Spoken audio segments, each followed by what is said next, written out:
Good evening everyone.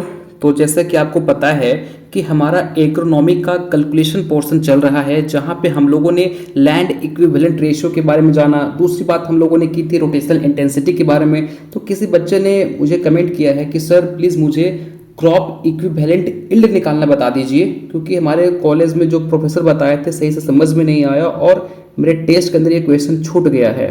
ठीक है, तो उसको क्या निकालना सिखाना है आज हमको? क्रॉप इक्विवेलेंट यील्ड, जो कि मोस्ट इंपॉर्टेंट है। ठीक है, और ये कंसेप्ट अपने आप में काफ़ी मज़ेदार कंसेप्ट है। ठीक है, आपको थोड़ा बहुत मार्केट जाना पड़ेगा अगर आप नहीं जाते हैं तो, तभी ये कंसेप्ट आपको क्लियर हो पाएगा। ठीक है, तो बात करें इसके ऊपर। रेडी हो आप लोग? चलिए, वेरी गुड, स्टार्ट करते हैं अपने टॉपिक को। और जिस बच्चे का डाउट है उसका डाउट क्लियर हो जाएगा, तो डेफिनेटली आज मुझे कमेंट बॉक्स में लिखना कि सर मेरा डाउट क्लियर हो गया, और अगर नहीं भी होगा तो कहाँ पे आपको दिक्कत आ रही है वो भी आप मेंशन कीजिएगा, ताकि हम नेक्स्ट लेक्चर के अंदर उसको कवर कर लें। ठीक है, बट मैं ट्राई करूंगा आपका कोई भी डाउट नहीं रहे। नाउ स्टार्ट करते हैं अपने टॉपिक को। टॉपिक हमारा आज है जो वो है क्रॉप इक्विवेलेंट यील्ड। ठीक है, नाउ सबसे पहले बात करते हैं कि इनका फॉर्मूला क्या होता है। ठीक है, इनका फॉर्मूला देखिए क्या होता है, जो कि थोड़ा सा बड़ा फॉर्मूला है और इम्पोर्टेंट फॉर्मूला है। इसके फॉर्मूला ये होंगे क्रॉप इक्विवेलेंट ऑफ ए। ठीक है, या फिर अगर आपको अच्छा बताते, पहले लिखते फॉर्मूला उसके बाद बताते हैं आपको। ठीक है, is equal to yield of A plus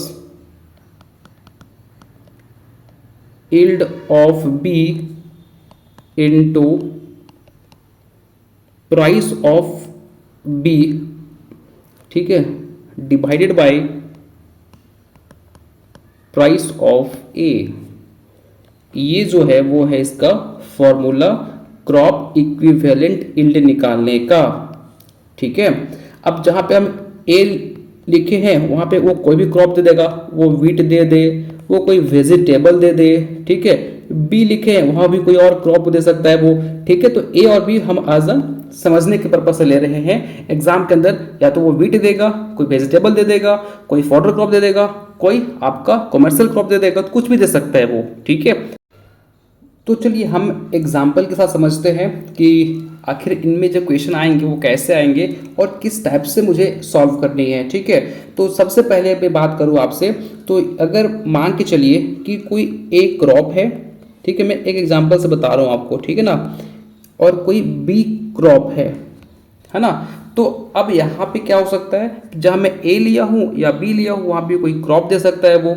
ठीक है ना, तो अब मान के चलिए कि ए का जो यील्ड है वो 60 क्विंटल पर हेक्टेयर है, और बी का जो यील्ड है वो 40 क्विंटल पर हेक्टेयर है। अब देखिए, जितना कोई कैलकुलेशन को जितना सिंपल वे में तोड़िएगा ना उतना वो इजी हो जाता है। तो ये क्विंटल है, एक काम करें क्या कि हम ज़्यादातर जो सामान होते हैं ना वो केजी में खरीदते हैं, तो क्या करें, इसको हम केजी में कन्वर्ट कर दें। चलिए कर देते हैं। तो सिंपल इसको 100 से मल्टीप्लाई कर दीजिए। ठीक है, तो क्या हो जाएगा, ये आपका केजी पर हेक्टेयर में कन्वर्ट हो जाएगा। इसको भी 100 से मल्टीप्लाई कर दीजिए, तो 4000 केजी पर हेक्टेयर। क्लियर हो गया। अब ऐसा मान के चलते हैं कि जो आपका कमोडिटी ए है उसका प्राइस है 30 रुपीज़ पर केजी, और आपका जो बी है उसका प्राइस है 20 रुपीज़ पर केजी। ठीक है, कोई दिक्कत नहीं। अब मुझे क्या करनी है, इसी को इस फॉर्मूला पे सेट करनी है। ठीक है, तो आपको क्या निकल के आएगा, क्रॉप इक्विवेलेंट ऑफ ए। ठीक है, तो कैसे बनेगा देखिए, अब बताता हूँ मैं आपको बना के। तो ए इज इक्वल टू, ठीक है, सबसे पहले मुझे क्या करनी है, यील्ड ऑफ ए लिखनी है। ए का यील्ड कितना है, केजी वाला देखिए, इसको लिखिएगा, तो 6000 है भाई, प्लस ऊपर में क्या है, यील्ड ऑफ बी, बी का यील्ड कितना है 4000। चलिए लिखिए, है ना, इनटू प्राइस, बी का प्राइस कितना है तो 20, और ए का 30। अब जिनको फॉर्मूला में कंफ्यूज होगा कि भाई आखिर प्राइस बी ऊपर था कि प्राइस ए नीचे था, तो अब देखिए कैसे होगा। ऊपर क्या कर रहे हैं आप, यील्ड ऑफ बी लिख रहे हैं, तो उसी के बगल में प्राइस ऑफ बी लिख दीजिएगा। ठीक है, तो आपको फॉर्मूला याद रहेगा, भूलिएगा नहीं एग्जाम के अंदर, क्योंकि प्रेशर होता है तो बच्चे कंफ्यूज कर जाते हैं कि नीचे प्राइस ए लिखना है कि ऊपर प्राइस ए लिखना है। तो बस याद रखिएगा कि ऊपर की तरफ बी बी ओनली बी चलेगा। ठीक है, yield of B price of B, और नीचे की तरफ प्राइस ऑफ ए। ठीक, क्लियर हो गया। अब इसको काट दीजिए। ठीक है, नीचे 1, तो ए इज इक्वल टू क्या हो जाएगा, 3 18,000 का प्लस 4 टू जा 8,000। ठीक है, इसको करेंगे तो कितना आएगा 26 और इधर 3 0 डिवाइडेड बाय 3। तो इसको जब निकालेंगे तो जो आपका आएगा वही आपका आंसर हो जाएगा। और इनको निकालेंगे तो अप्रोक्स आपका 8666.67। ठीक है, ये आंसर आएगा। ठीक है, बट एक बार फिर आप स्टिल देख लीजिएगा।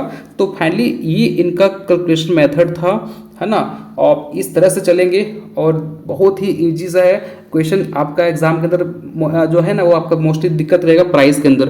तो अगर प्राइस दिया हुआ है तो ठीक है, नहीं दिया है तो आपको पता होना चाहिए करंट इस चीज़ का प्राइस क्या चल रहा है। ज़्यादातर जो चांसेस है कि आपके एग्जामिनर वो है दे के आपको क्वेश्चन फ्रेम करेगा। ठीक है, तो टिल देन जो बच्चे का डाउट था वो अब मुझे बताएंगे कि आपका डाउट क्लियर हुआ या नहीं हुआ, और आपका क्वेश्चन जो था वो उसको अब बना के देखिए। होप सो जरूर बनेगा आपका क्वेश्चन। ठीक है, तो टिल देन फ्रेंड्स मिलते हैं नेक्स्ट वीडियो में अगले टॉपिक के साथ, जहां पे हम लोग डिस्कस कर रहे होंगे प्लांट पॉपुलेशन कैसे निकालते हैं, है ना, हेक्टेयर के अंदर, एकड़ के अंदर। तो उसको हम वहां पे डिस्कस करेंगे। चलिए मिलते हैं नेक्स्ट वीडियो में। Thank you so much.